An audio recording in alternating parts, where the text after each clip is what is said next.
Hey traders, Money Badger here again, and I'd like to welcome you back to Badger Trading University.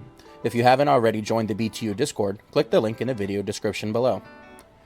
In our previous video, we developed a solid understanding of the moving average crossover strategy using two moving averages. In this video, we will expand on that understanding and include the use of three moving averages, which is typically better equipped at dealing with false trading signals. When using the triple moving average crossover strategy, three moving averages are applied to a chart. One short term, one medium term, and one long term. And traders can apply any type of moving average, like the simple moving average or the exponential moving average, depending on personal preference. Traders should then apply a period length to each moving average that effectively aligns with their trading style. Sticking to the most common that many other traders are also using to support their trading decisions often leads to better results. The most commonly used moving average periods include the 9, 21, 50, 100, and 200. A day trader will typically use shorter periods, such as the 9, 21, and 50 period. A swing trader will typically use longer periods, such as the 21, 50, and 100 period.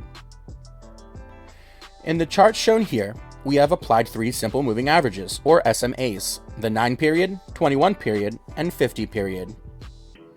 As with the dual moving average crossover strategy that we discussed in our previous video, a buy signal is produced when a shorter term SMA crosses above a longer term SMA, and a sell signal is produced when a shorter term SMA crosses below a longer term SMA. Let's use the chart shown here and walk through the triple moving average crossover strategy. When the 9 period SMA crosses above the 21 period SMA, a trader may decide to enter a new position. Then, when the 9 period SMA crosses above the 50 period SMA, position size could be increased, as this signals a stronger change in trend.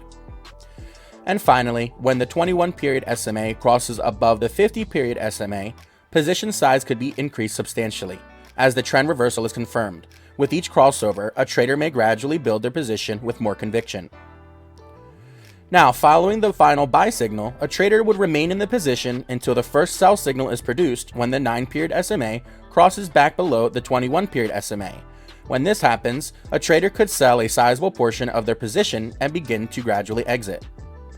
Then, when the 21 period SMA crosses back below the 50 period SMA, position size could be decreased further.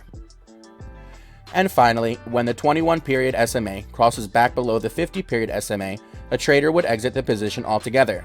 In this case, the 9 period and 21 period SMA cross below the 50 period SMA at the same time. In short, entering and exiting a trade in this way allows traders to increase their risk management and prevent large losses.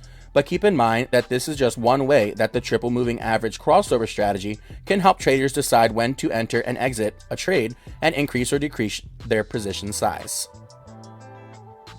If you are more of a conservative trader, you may want to wait until the second or third buy signal to enter the position, and then sell the entire position on the first sell signal, or between the first and second sell signal. Ultimately, your decisions will be based on your own personal risk tolerance. Moving averages in general are not considered very useful in a ranging market, as the moving averages will remain mostly center of the price action, producing several false or insignificant buy and sell signals. The triple moving average crossover strategy should only be utilized in a trending market to help avoid those false signals. Thank you so much for watching. If you enjoyed the video and learned something new, please like, subscribe, and join our Discord by clicking the link in the video description below.